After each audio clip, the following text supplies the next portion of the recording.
Para que las clases puedan almacenar determinados datos que necesiten y para que puedan ejecutar programación, van a utilizar sus propias variables y sus propias funciones.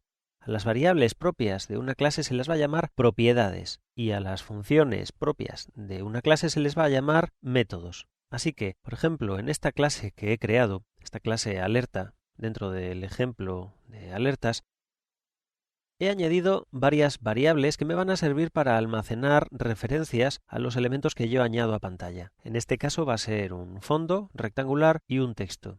Bien, pues estas variables texto y fondo van a ser realmente propiedades de la clase alerta.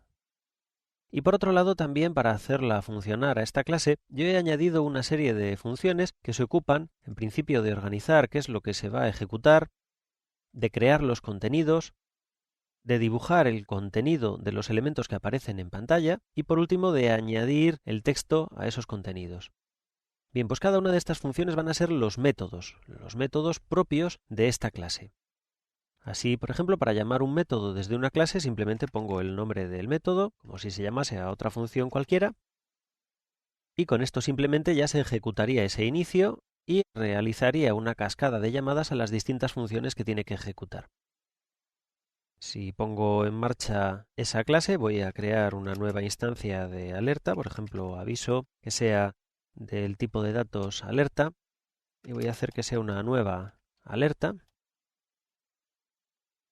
Y vamos a ver que, aunque lo ponga en marcha, todavía no va a funcionar porque no solamente tengo que añadir esta clase a una instancia, sino que en este caso, como es un elemento visual, además lo que voy a tener que hacer es añadir esa instancia de la clase a pantalla.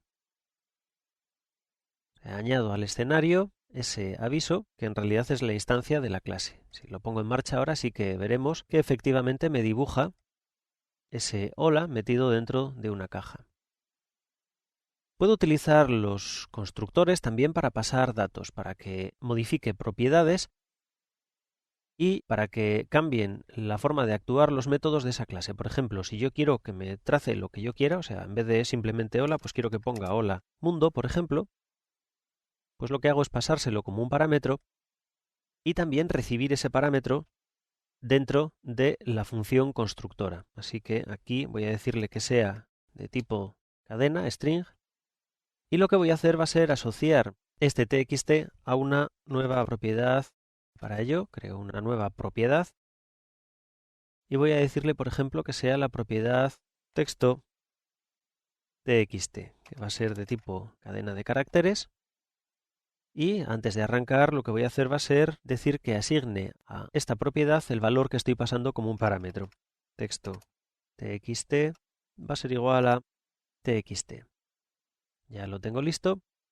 Y por último voy a utilizar ese texto. Para ello, dentro del método añade contenido, en vez de ponerle un contenido fijo, lo que voy a hacer va a ser que me cargue esta propiedad que he modificado gracias al parámetro que se le pasa al constructor. Así, poniéndolo en marcha, vamos a ver que en vez de escribir hola, me pondría hola mundo. Y esto mismo lo puedo repetir varias veces. Podría añadir una nueva instancia, por ejemplo, var aviso 2 de tipo alerta, que es igual a una nueva alerta. Y le voy a pasar otro parámetro con una despedida. Añado este aviso 2. Y por último lo voy a cambiar de posición para que no se superponga al otro y no se deje de ver uno de ellos. Y voy a hacer que, por ejemplo, esté colocado en la X igual 250. Vamos a ver que efectivamente tengo hola mundo y adiós mundo, cada uno en un aviso distinto, colocados separados. Como vemos, con una sola clase puedo añadir todas las instancias que quiera de ella y además modificando sus propiedades.